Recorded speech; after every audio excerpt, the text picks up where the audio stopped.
अस्सलाम वालेकुम अज़ीज़ तुलबा व तालिबात, मैं हूँ सैयद अरसलान बुखारी, आपका केमिस्ट्री का टीचर। बच्चों, आज हम बहुत ही अहम टॉपिक पढ़ने जा रहे हैं जिसका नाम है सॉल्ट्स की अक़साम। सॉल्ट्स कैसे बनते हैं ये तो हम देख चुके। अब सॉल्ट्स की अक़साम क्या हैं, कौन कौन सी किस्में पाई जाती हैं, ये हमारा आज का टॉपिक होगा। बच्चों, आपकी आसानी के लिए मैंने इस लेक्चर को कुछ हिस्सों के अंदर तकसीम कर दिया है जिसमें आपको आसानी हो जाएगी कि किस तरह हम मुख्तलिफ़ अक़साम को स्टडी कर सकते हैं। तो चलें चलते हैं बोर्ड की तरफ और आपको बताते हैं कि सॉल्ट्स की कितनी अक़साम होती हैं। जी, तो अज़ीज़ तलबा, हमारा टॉपिक 10.18। अब उसका दूसरे हिस्से पर आते हैं। पहले हिस्से में हम सॉल्ट्स बनाने का तरीका और न्यूट्रल सॉल्ट्स को डिटेल में डिस्कस कर चुके हैं।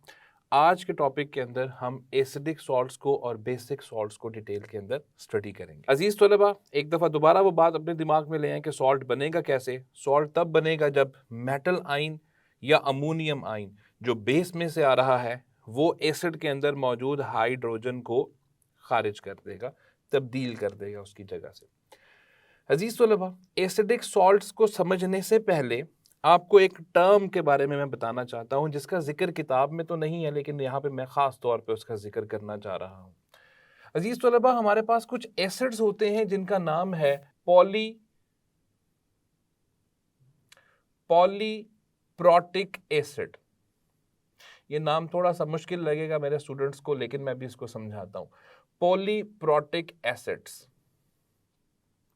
अजीज तलबा, ये पॉलीप्रोटिक एसिड से क्या मुराद है? पॉली का मतलब होता है काफी ज्यादा, एक से ज्यादा, और प्रोटिक का लफ्ज निकला है प्रोटोन से, और प्रोटोन एच को कहा जाता है, हाइड्रोजन आयन को कहा जाता है। तो अजीज तलबा, ये पॉलीप्रोटिक एसिड्स कौन से होंगे? जिनमें एक से ज्यादा हाइड्रोजन एटम या आयन्स पाए जाएंगे। मिसाल के तौर पे H2SO4। H2SO4, चूंकि इसमें दो हाइड्रोजन आयन्स हमें नजर आ रहे हैं तो इसका शुमार होगा पॉलीप्रोटिक के अंदर, और पॉलीप्रोटिक के अंदर डायप्रोटिक के अंदर शुमार होगा, क्योंकि ये दो प्रोटॉन्स पैदा कर सकता है, इसलिए इसे डायप्रोटिक एसिड कहा जाएगा। इसी तरह H3PO4, इसको ट्राइप्रोटिक एसिड कहा जाएगा, क्योंकि ये तीन प्रोटॉन जो है पैदा कर सकता है जब हम इसको पानी के अंदर डिसॉल्व करेंगे। तो अजीज तलबा, ये पॉलीप्रोटिक एसिड्स की टर्म आपको पता होगी तो एसिडिक सॉल्ट्स को समझने में आपके पास काफ़ी आसानी हो जाएगी।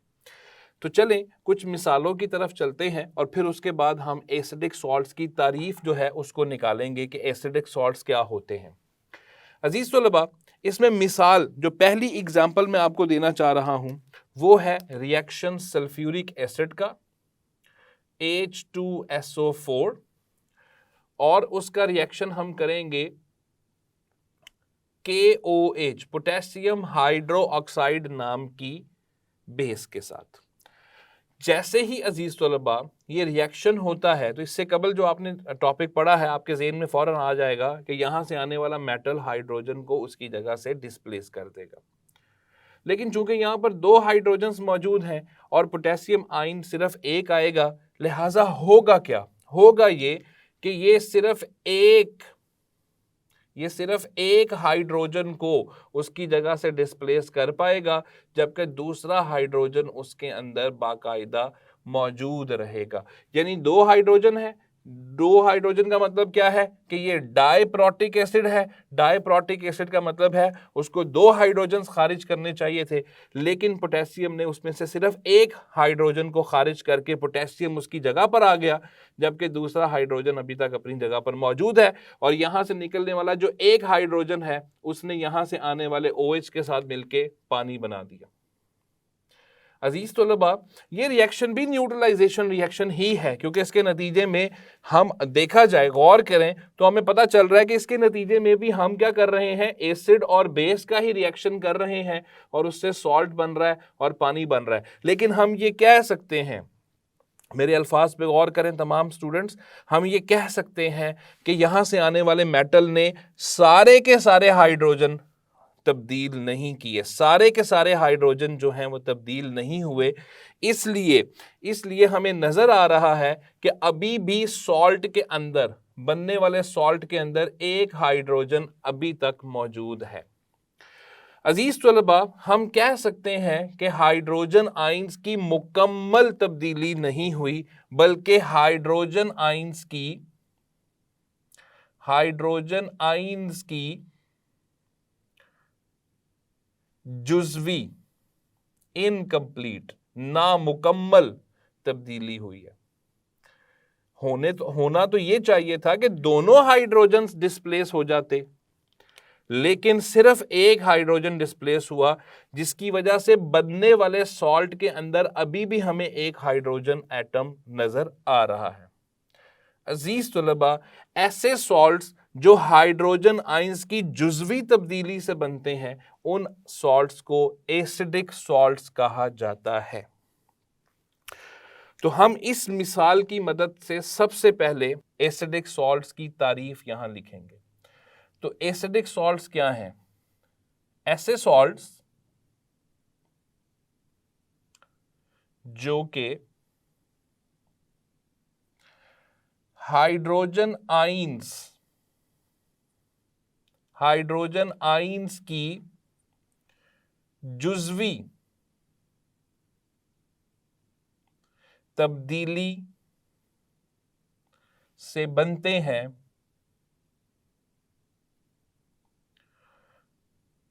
उन्हें एसिडिक सॉल्ट्स कहा जाता है। और इसमें आप देखें, इसमें अभी से दिमाग में बिठा लें, मेरा वो पॉलीप्रोटिक एसिड्स के बारे में बताने का मकसद ही ये था कि जो भी आप इसमें मिसाल दें, उसमें पॉलीप्रोटिक एसिड ही इस्तेमाल कीजिएगा। ऐसा एसिड ही उसमें इस्तेमाल करें जिसमें एक से ज़्यादा हाइड्रोजन मौजूद हो, ताकि उसमें से एक हाइड्रोजन या दो डिस्प्लेस हो जाएं, तो कम से कम एक जो है वो एंड पे बच जाए। अजीज तलबा, ऐसे सॉल्ट्स को हम एसिडिक सॉल्ट्स का नाम देते हैं। मैं एक और मिसाल की तरफ चलता हूं, और ये मिसाल है, जैसे मैंने ऊपर फॉस्फोरिक एसिड का फॉर्मूला लिखा हुआ है, तो मैं मिसाल में उसी को इस्तेमाल करता हूं, H3PO4। ये है फॉस्फोरिक एसिड, और फॉस्फोरिक एसिड का रिएक्शन अगर मैं करवा देता हूं सोडियम हाइड्रो ऑक्साइड के साथ, तो जो ही हमने सोडियम हाइड्रो ऑक्साइड के साथ इसका रिएक्शन करवाया, तो इसका रिएक्शन करवाने के नतीजे में क्या हुआ, चूंकि यहां पे है 3 हाइड्रोजन, यानी ये ट्राइप्रोटिक एसिड है, 3 हाइड्रोजन मौजूद हैं। असूलन तो उन तीनों को ही तब्दील हो जाना चाहिए, उन तीनों को ही वहां से डिस्प्लेस हो जाना चाहिए, मगर यहां से आने वाला एक सोडियम सिर्फ एक हाइड्रोजन को डिस्प्लेस करेगा, और 2 हाइड्रोजन अपनी जगह पर मौजूद रहेंगे। लिहाजा बनने वाले सॉल्ट का फॉर्मूला होगा NaH2PO4, और यहां से जो एक हाइड्रोजन खारिज हुआ वो OH के साथ मिलकर बनाएगा पानी। ये भी एक न्यूट्रलाइजेशन रिएक्शन है, इसके नतीजे में भी एसिड बेस के रिएक्शन के नतीजे में सॉल्ट और पानी ही बन रहा है, लेकिन एसिड के अंदर मौजूद तीनों हाइड्रोजन डिस्प्लेस नहीं हुए, उसमें से सिर्फ एक हाइड्रोजन डिस्प्लेस हुआ, और बाकी 2 हाइड्रोजन जो है वो हमें वहां पर हमें नजर आ रहे हैं। तो इसको अगर हम पॉइंट आउट करें अजीज तलबा, अगर हम इसको पॉइंट आउट करें तो हमें समझ लगती है कि हाइड्रोजन आयंस मुकम्मल तौर पे तब्दील नहीं हुए, ये भी हमें यहाँ पर जुज़वी हाइड्रोजन्स की तब्दीली जो है वो नज़र आ रही है। इसलिए हमें बनने वाले सॉल्ट के अंदर 2 हाइड्रोजन आयन, अभी भी 2 हाइड्रोजन एटम पड़े नज़र आ रहे हैं। बहुत सारे स्टूडेंट्स को जब वो किताब से पढ़ते हैं तो उनको इन कंपाउंड्स के नाम जो है वो कहीं पर लिखे नज़र नहीं आते। ये बात दुरुस्त है कि इन कंपाउंड्स के नाम आपकी किताब के अंदर मौजूद नहीं है। अजीज़ तलबा, नाम देने में मसला नहीं होता। आप देखें मेटल कौन सा है, चूंकि नाम कैसे देना हम पहले इसको डिस्कस कर चुके हैं। आप सबसे पहले देखें मेटल कौन है, तो यहाँ है सोडियम और हाइड्रोजन और आगे फॉस्फेट। चूंकि हाइड्रोजन 2 हैं तो इसलिए इसका नाम हो जाएगा सोडियम डाइहाइड्रोजन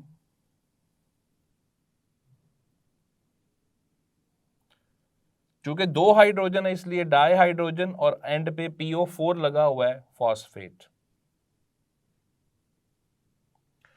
अजीज तलबा, ये इस कंपाउंड का नाम होगा, इसका नाम होगा सोडियम डाइहाइड्रोजन फॉस्फेट, और ये एक सॉल्ट बन गया, और ये सॉल्ट है एसिडिक सॉल्ट, क्योंकि ये हाइड्रोजन की मुकम्मल तब्दीली से नहीं बना, ये उसकी जुज़वी तब्दीली से बना है। 3 हाइड्रोजन्स थे, तीनों हाइड्रोजन्स को डिस्प्लेस होना चाहिए था, लेकिन तीनों हाइड्रोजन डिस्प्लेस नहीं हुए, सिर्फ एक हाइड्रोजन निकलता है और उसकी जगह पे सोडियम आ जाता है। 2 हाइड्रोजन बदस्तूर अपनी जगह पर मौजूद हैं।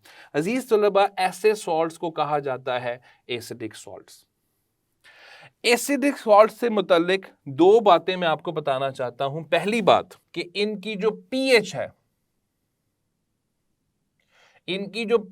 है, वो 7 से कम होगी। एसिडिक सॉल्ट्स की पीएच 7 से कम होती है। हम जब भी इसकी पीएच निकालेंगे तो हमेशा ये 7 से कम आएगी। चूंकि एसिडिक सॉल्ट्स हैं तो एसिडिक सॉल्ट्स का मतलब है कि उनकी पीएच हमेशा 7 से कम होगी। तो ये पहली बात आपने ज़हन में रखनी है। दूसरी बात, एसिडिक सॉल्ट्स की जो पीएच है वो हमने डिस्कस कर ली, 7 है। तो 7 से कम होने का मतलब है वो चीज़ एसिड होती है, और एसिड होने का मतलब है कि वो लिटमस पेपर के ऊपर क्या असर डालेगी कि नीला लिटमस जो होगा, नीला लिटमस जो होगा वो सुर्ख हो जाएगा। जब कभी भी आप ऐसा सॉल्यूशन बनाएं जिसमें आपको शक हो कि एसिडिक सॉल्ट बन गया, फौरन उसके अंदर लिटमस पेपर को डिप करें। जो ब्लू लिटमस होगा वो रेड हो जाएगा। ये निशानी है कि ये एसिडिक सॉल्ट्स हैं। तो ये 2 बातें एसिडिक सॉल्ट से मुतल्लिक अपने जहन में रखिएगा। अजीज तलबा, मैं उम्मीद करता हूं कि आपको एसिडिक सॉल्ट्स की जो है वो अच्छे तरीके से समझ लग चुकी होगी। अब एक और पॉइंट को डिस्कस करते हैं कि जहां पर ये हमने भी पढ़ा है, और इसका नाम चूंकि मैंने ऊपर नहीं लिखा, मैं यहां पे मेंशन कर दूं। अब चूंकि इसमें एक ही हाइड्रोजन है तो इसके साथ डाई का लफ्ज नहीं आएगा, तो इसका नाम होगा पोटेशियम हाइड्रोजन SO4 को सल्फेट कहा जाता है, तो इसका नाम होगा पोटेशियम हाइड्रोजन सल्फेट। और ये भी एक एसिडिक सॉल्ट है। बहुत सारे बच्चे ये सोचेंगे कि सर इसके अंदर जो एक हाइड्रोजन मौजूद है और इसके अंदर जो 2 हाइड्रोजन मौजूद है वो कहाँ जाएंगे। अजीज तलबा, जब हम लेबॉर्ट्री के अंदर ये तजर्बा कर रहे होते हैं और एसिडिक सॉल्ट्स बना रहे होते हैं, तो एसिडिक सॉल्ट्स कुछ लम्हे के लिए सिर्फ बनते हैं और उसके बाद ये दोबारा से चेंज होने लग जाते हैं। अजीज तलबा, मैं इसी मिसाल को, ये जो यहाँ पे मिसाल आपके सामने डिस्कस की हुई है, इसी मिसाल को मैं थोड़ा आगे लेके चलना चाह रहा हूँ। गौर कीजिए कि ये मैंने आपके सामने जो रिएक्शन लिखा हुआ है, इसके नतीजे में पोटेशियम हाइड्रोजन सल्फेट बन रहा है KHSO4। क्या हो कि अगर हम इस KHSO4 का रिएक्शन, क्योंकि ये एसिडिक सॉल्ट है, इसके अंदर एसिड की खसूसियात मौजूद हैं, क्या हो कि अगर हम इसका रिएक्शन मजीद बेस के साथ करवा दें, जो हमने पहले यहाँ पे डिस्कस किया, तो होगा क्या? होगा ये कि अब चूंकि इसके अंदर अभी भी एक हाइड्रोजन मौजूद है, लिहाजा यहां से आने वाला पोटेशियम अब इस हाइड्रोजन को भी डिस्प्लेस कर देगा। लिहाजा अब जो सॉल्ट बनेगा उसमें कोई हाइड्रोजन नहीं होगी। आपके सामने K2SO4 यानी पोटेशियम सल्फेट बन जाएगा और पानी बन जाएगा। अजीज तलबा, अब जरा गौर कीजिए। अब आप गौर करेंगे तो आपको पता चलेगा कि यहां एक हाइड्रोजन मौजूद था और यहां से आने वाले पोटेशियम ने उस एक हाइड्रोजन को उसकी जगह से निकाल बाहर किया। अब कोई हाइड्रोजन इसके अंदर मौजूद नहीं है, तो हम ये कह सकते हैं कि यहां पर हाइड्रोजन आइंस की H पॉजिटिव यानी हाइड्रोजन आइन की मुकम्मल तब्दीली हो गई है।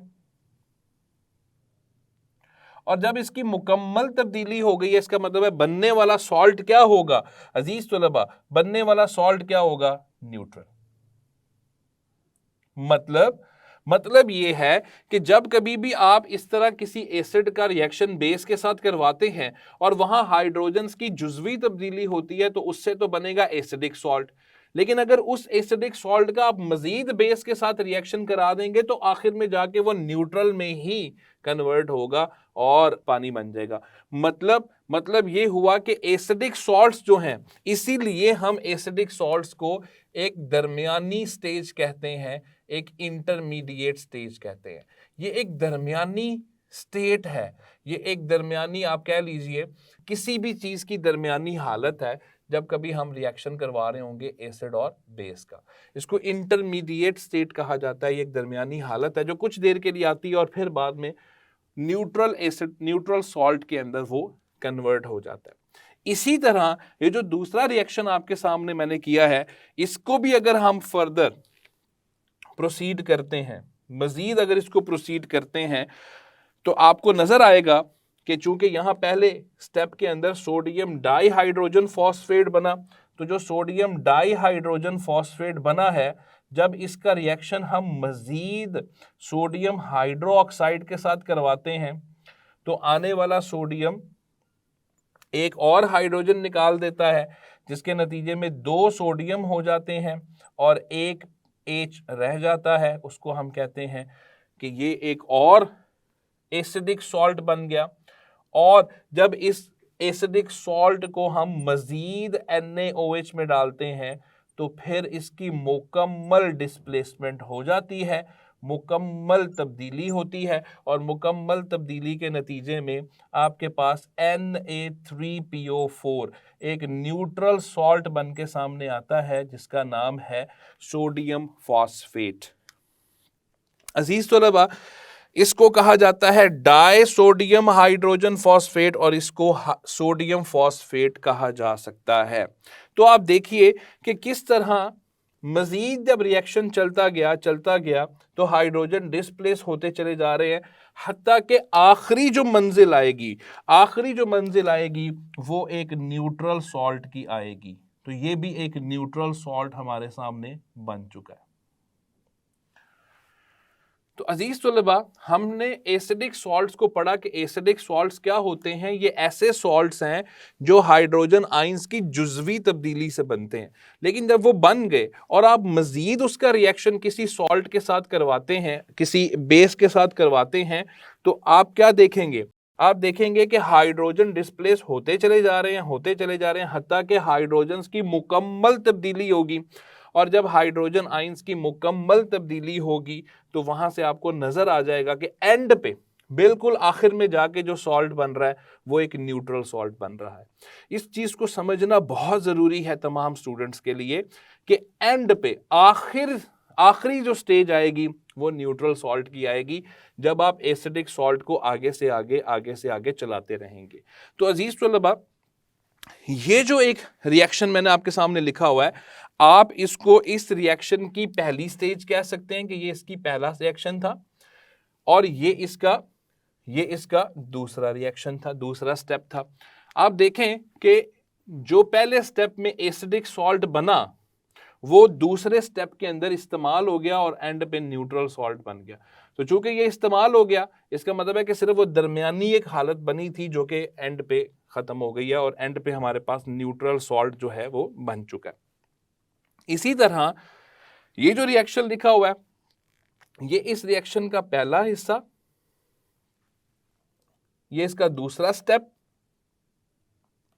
और ये इसका तीसरा स्टेप। तो ये एक रिएक्शन चंद मराहिल में चला है। ये उसका पहला मरहला है, ये दूसरा है और ये तीसरा है। पहले मरहले में एक हाइड्रोजन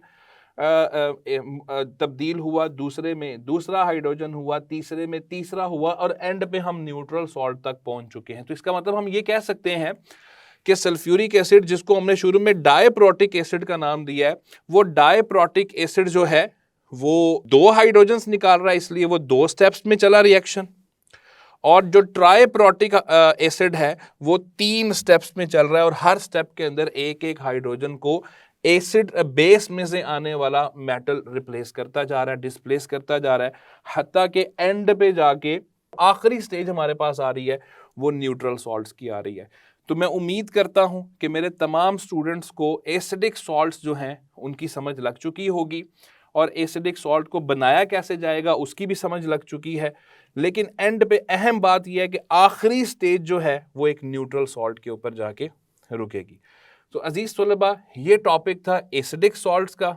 अब बेसिक सॉल्ट्स के ऊपर हम आएंगे। अजीज तलबा, बेसिक सॉल्ट्स हम किसको कहते हैं, इनको पढ़ने से पहले आपको एक टर्म पता होनी चाहिए, और वो टर्म क्या है। जिस तरह हमने एसिडिक सॉल्ट्स के अंदर पॉलीप्रोटिक एसिड्स को पढ़ा, इसी तरह बेसिक सॉल्ट्स को पढ़ते वक्त हमें बेसिस की एक खास टाइप हमें पता होनी चाहिए जिसका नाम है पॉलीहाइड्रोऑक्सी बेसिस। अब ये क्या चीज है, ये तो आपको नाम से ही पता चल रहा है कि पॉलीहाइड्रोऑक्सी बेसिस कौन सी होंगी।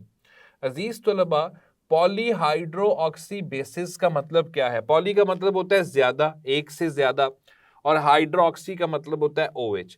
तो ये वो तमाम बेसिस हैं जिनमें एक से ज्यादा OH पाया जाता है। मिसाल के तौर पे लेड हाइड्रोऑक्साइड, हमें नजर आ रहा है कि लेड हाइड्रोऑक्साइड के अंदर दो OH ग्रुप मौजूद हैं, दो OH रेडिकल्स जो हैं वो मौजूद हैं, इसलिए इसको कहा जाएगा पॉलीहाइड्रोऑक्सी बेस, चूंकि एक से ज्यादा है।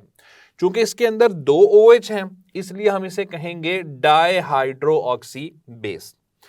बहुत सारे बच्चे इसको एक पॉइंट ऑफ कंफ्यूजन बना लेते हैं कि सर पॉलीहाइड्रोऑक्सी बेस में और डाईहाइड्रोऑक्सी बेस में क्या फर्क है?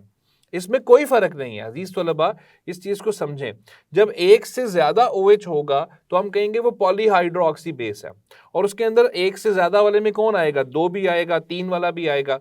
तो दो वाले को हम डाईहाइड्रोऑक्सी का नाम दे देंगे और तीन वाले को ट्राईहाइड्रोऑक्सी का नाम दे देंगे। मिसाल के तौर पे एल्यूमिनियम हाइड्रोऑक्साइड, एल्यूमिनियम हाइड्रोऑक्साइड के अंदर 3 OH पाए जाते हैं। तो जब इसके अंदर 3 OH पाए जाते हैं तो हमें नजर आएगा, हमें पता चलेगा कि ये ट्राईहाइड्रोऑक्सी है। और इसी तरह जिंक हाइड्रोऑक्साइड, और जिंक हाइड्रोऑक्साइड के अंदर भी हमें 2 OH नजर आएंगे। तो ये 2 OH वाले डाईहाइड्रोऑक्सी और 3 वाले ट्राईहाइड्रोऑक्सी बेसिस कहलाते हैं। अजीज तुलबा, एक बात ध्यान में रखिएगा कि बेसिक सॉल्ट्स को केमिस्ट्री में एल्कली सॉल्ट्स भी कहा जाता है। तो अगर किसी जगह पर आपको बेसिक सॉल्ट्स के अलावा एल्कली सॉल्ट्स का लफ्ज नजर आ जाए तो वो भी एक ही बात है, बेसिक सॉल्ट्स का दूसरा नाम एल्कली सॉल्ट्स है। और इसको हम चैप्टर के आगाज में क्लियर कर चुके हुए हैं कि एल्कली भी बेसिस के एक ग्रुप का नाम है। अब बेसिक सॉल्ट बनता कैसे है लेबोरेटरी के अंदर, इस चीज को समझना बहुत जरूरी है। बेसिक सॉल्ट्स को लेबोरेटरी में बनाने के लिए एक आम तरीका जो हम अडॉप्ट करते हैं वो न्यूट्रलाइजेशन रिएक्शन ही है, एक एसिड और एक बेस का, लेकिन उसमें हम एसिड और बेस का इंतखाब जरा सोच समझ के करते हैं। अजीज तलबा, मैं एक रिएक्शन आपको समझाने के लिए आपके सामने लिखूंगा। वो रिएक्शन है हाइड्रोक्लोरिक एसिड का, जिसका फॉर्मूला है HCl, और AlOH whole thrice, aluminium hydroxide.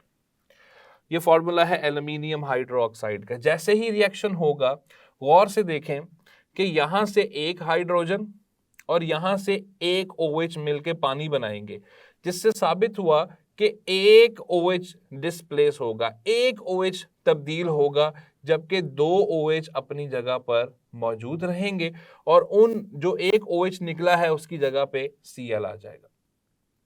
अजीज तलबा, ये एसिड बेस का रिएक्शन है। हम इसको यूं भी ले सकते हैं कि यहां से एल्यूमिनियम जो है वो हाइड्रोजन की जगह के ऊपर आ रहा है, लेकिन असल में देखा जाए तो यहाँ पे OH जो है वो डिस्प्लेस हो रहा है, OH की तब्दीली हो रही है। 3 OH मौजूद थे, तीनों OH को डिस्प्लेस हो जाना चाहिए था, तीनों के तीनों OH जो हैं वो अपनी जगह से तब्दील हो जाते, लेकिन सिर्फ एक OH तब्दील हुआ, जिस वजह से बनने वाले सॉल्ट के अंदर अभी भी हमें 2 OH पड़े नजर आ रहे हैं। तो अजीज तलबा, हम कह सकते हैं कि यहां पे 3 OH हैं और यहां पर 2 OH हैं, मतलब एक OH डिस्प्लेस हुआ, एक OH तब्दील हुआ और 2 अपनी जगह पर मौजूद रहे। तो हम कह सकते हैं कि यहां पे OH नेगेटिव की जुज़वी तब्दीली हुई है, मुकम्मल तौर पे वो तब्दील नहीं हुए, उनकी जुज़वी तब्दीली हुई है। ऐसे सॉल्ट्स जो OH नेगेटिव की जुज़वी तब्दीली से बनते हैं उनका नाम है बेसिक सॉल्ट्स या एल्कली सॉल्ट्स। अजीज तलबा, इस लेक्चर के अंदर इस हिस्से को ना मिटाने की वजह यही थी कि आप इस हिस्से के साथ इसको कंपेयर करते रहें। चूंकि वहां पे हाइड्रोजन आयंस की जुज़वी तब्दीली हुई, इसलिए हमने एसिडिक सॉल्ट्स का नाम दे दिया, और यहाँ OH नेगेटिव की जुज़वी तब्दीली हो रही है, इसलिए हम इसको बेसिक सॉल्ट्स का नाम देंगे। गोया यहाँ पर हम एसिड और बेस को अर्हीनियस कॉन्सेप्ट के मुताबिक समझने की कोशिश कर रहे हैं। इस सॉल्ट का, ये जो सॉल्ट बना है, ये मुकम्मल रिप्लेसमेंट से नहीं बना, ये मुकम्मल तब्दीली से नहीं बना, ये OH की जुज़वी तब्दीली से बना है, इसलिए इस सॉल्ट को हम बेसिक सॉल्ट का नाम देंगे। अजीज तलबा, इस सॉल्ट का नाम क्या होगा? क्योंकि हम सॉल्ट्स को नाम देने का तरीका पहले ही डिस्कस कर चुके हैं, हम इसको दोबारा डिस्कस करेंगे कि क्या होगा। ये रहा एल्यूमिनियम, तो हम सबसे पहले तो इसमें लिखेंगे एल्यूमिनियम। तो इसमें आ गया एल्यूमिनियम, और एंड पे लगा हुआ है Cl, तो ये होगा एल्यूमिनियम क्लोराइड। लेकिन इसके अंदर 2 OH मौजूद हैं, तो 2 OH मौजूद होने का मतलब है डाईहाइड्रोक्साइड। मेरे पास इसको समझाने का एक और तरीका भी है, लेकिन ये सबसे आसान तरीका है जो मैंने आपको बताया है, एल्यूमिनियम क्लोराइड डाईहाइड्रोक्साइड। तो अजीज तलबा, इसका नाम होगा एल्यूमिनियम क्लोराइड डाईहाइड्रोक्साइड, इस सॉल्ट का नाम होगा। इसी तरह हम एक और एग्जाम्पल को ले लेते हैं। अब की बार हम लेड हाइड्रोक्साइड का रिएक्शन करवाएंगे। तो ये रहा हमारे पास लेड हाइड्रोक्साइड। अजीज तलबा, इसका नाम क्या होगा? ऊपर मौजूद टर्म के मुताबिक ये होगा डाईहाइड्रोक्साइड। तो ये एक डाईहाइड्रोक्साइड है, और जैसे ही हम इसका रिएक्शन एसिटिक एसिड के साथ करवाते हैं, और यहां से एक हाइड्रोजन आता है, यहां से एक OH आता है, तो जब एक OH निकल जाता है तो एक OH बाकी रह जाता है, और उसके साथ जो बॉन्ड फ्री हुआ है वहां ये एसीटेट आयन आके जुड़ जाता है, प्लस वाटर। अजीज तलबा, ये रिएक्शन दिखने में मुश्किल है, लेकिन ये मुश्किल बिल्कुल नहीं है। आप सिर्फ इसको, जब मैं हाईलाइट कर दूंगा तो आप इसको समझ जाएंगे कि यहां से एक OH और ये वाला H आपस में रिएक्शन कर रहे हैं, H और OH मिलके पानी बना रहे हैं।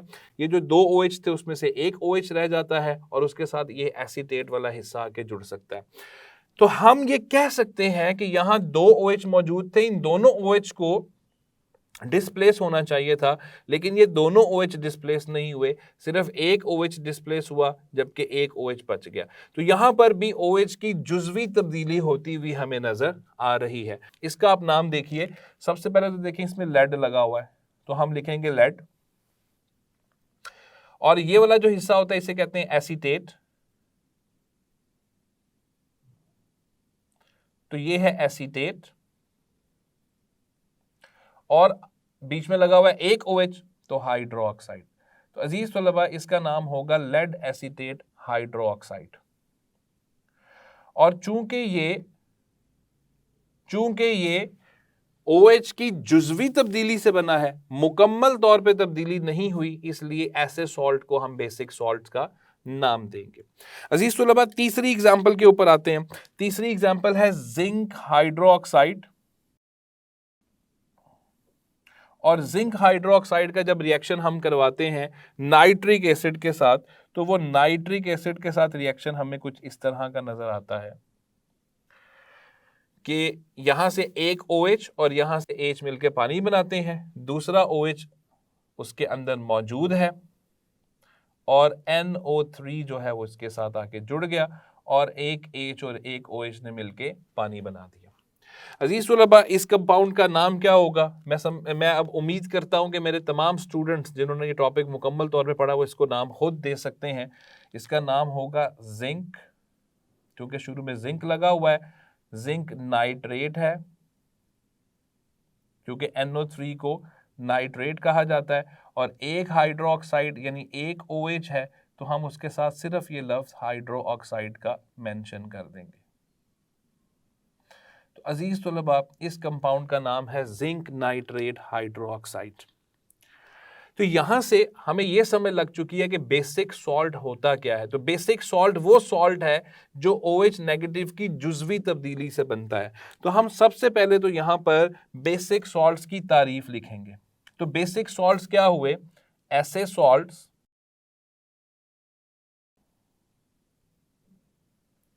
जो कि OH नेगेटिव आइंस की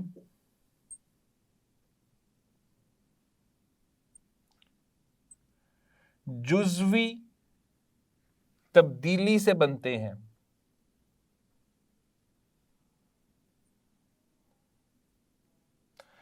ऐसे सॉल्ट्स को बेसिक सॉल्ट्स कहा जाता है।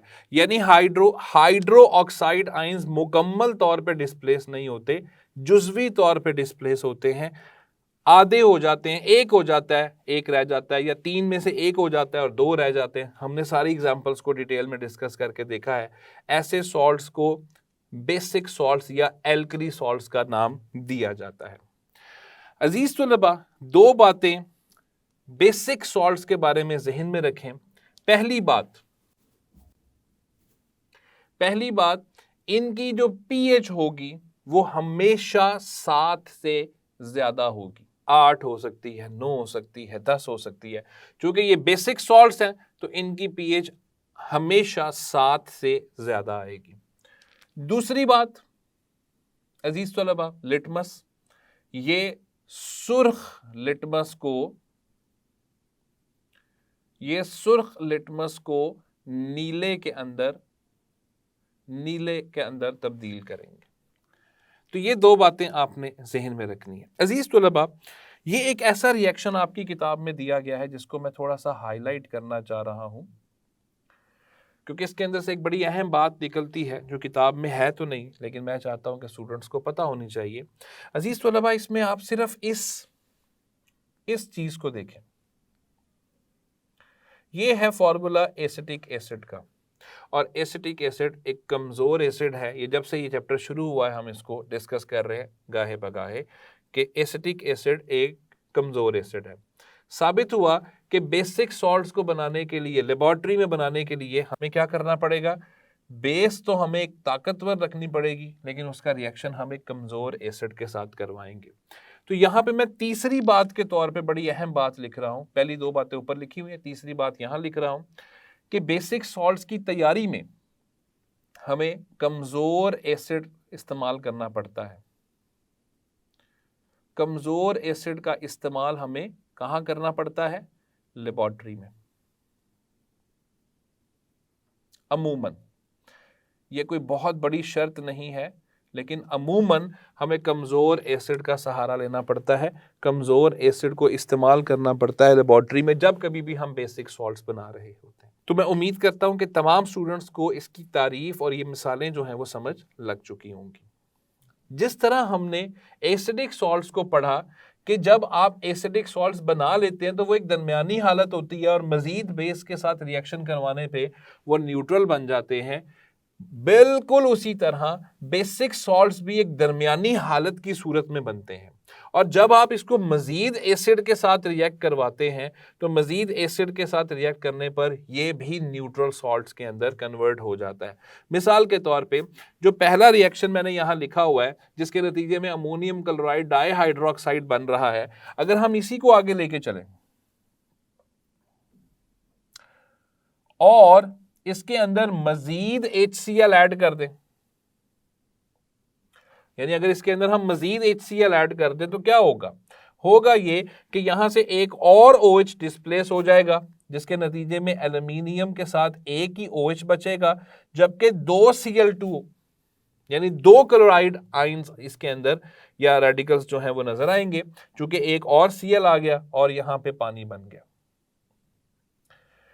अजीज तलबा, ये जो आपके पास कंपाउंड बन गया है, जिस तरह मैंने तरीका आपको ऊपर बता दिया, इसका नाम भी आप निकालें। इसका नाम होगा एल्यूमिनियम डाइक्लोराइड, क्योंकि 2 Cl आ गए तो एल्यूमिनियम डाइक्लोराइड हाइड्रोक्साइड इसका नाम होगा। और ये जो बना है एल्यूमिनियम डाइक्लोराइड हाइड्रोक्साइड, जब इसके अंदर हम मजीद HCl ऐड करते हैं, अजीज तलबा, जब हम इसके अंदर मजीद HCl ऐड करते हैं तो ये जो एक OH रह गया बिल आखिर वो भी रिप्लेस हो जाता है और इसके नतीजे में हम एक न्यूट्रल सॉल्ट जिसका फॉर्मूला AlCl3 है यानी एल्युमिनियम क्लोराइड बनाने में कामयाब हो जाते हैं। जिससे साबित हो रहा है कि असल में ये वाला जो एक रिएक्शन है वो 3 मराहिल में चल रहा है, वो 3 स्टेप्स में चल रहा है। पहले स्टेप के अंदर एक OH निकला, दूसरे स्टेप के अंदर दूसरा OH निकला, तीसरे स्टेप के अंदर तीसरा OH निकला, यानी ये एक रिएक्शन 3 स्टेप्स में होगा। चूंकि ये ट्राई हाइड्रोक्साइड बेस थी इसलिए 3 स्टेप्स के अंदर, और हर स्टेप के अंदर एक एक OH निकलता चला जा रहा है और उसकी जगह पर एक एक एसिडिक रेडिकल आता चला जा रहा है। बिल्कुल इसी तरह जो ये दूसरा रिएक्शन है जिसके नतीजे में हमने लेड एसीटेट हाइड्रोक्साइड बनाया है, अगर इस लेड एसीटेट हाइड्रोक्साइड का रिएक्शन मजीद एसिटिक एसिड के साथ करवा दिया जाए, मजीद एसिटिक एसिड के साथ करवा दिया जाए तो अब की बार क्या होगा अजीज तलबा, अब की बार ये होगा कि यहां पर मौजूद जो OH है और यहां से आने वाला जो H है ये फिर से निकलेंगे और इसके नतीजे में पानी बनेगा, जबकि दूसरा एसीटेट भी यहां पे जुड़ जाएगा। तो 2 एसीटेट हो गए। तो जब 2 एसीटेट हो गए हैं तो आप उसको इस सूरत में लिख सकते हैं CH3COO, और चूंकि 2 हो गए हैं तो इसके बाहर ब्रैकेट में 2 लगा दें और साथ में लेड लिख दें। ये हमारे पास एक न्यूट्रल सॉल्ट बन चुका है और इस न्यूट्रल सॉल्ट का नाम है लेड एसीटेट। इससे ऊपर हमारे पास ये एक न्यूट्रल सॉल्ट बना है जिसका नाम है एल्युमिनियम क्लोराइड।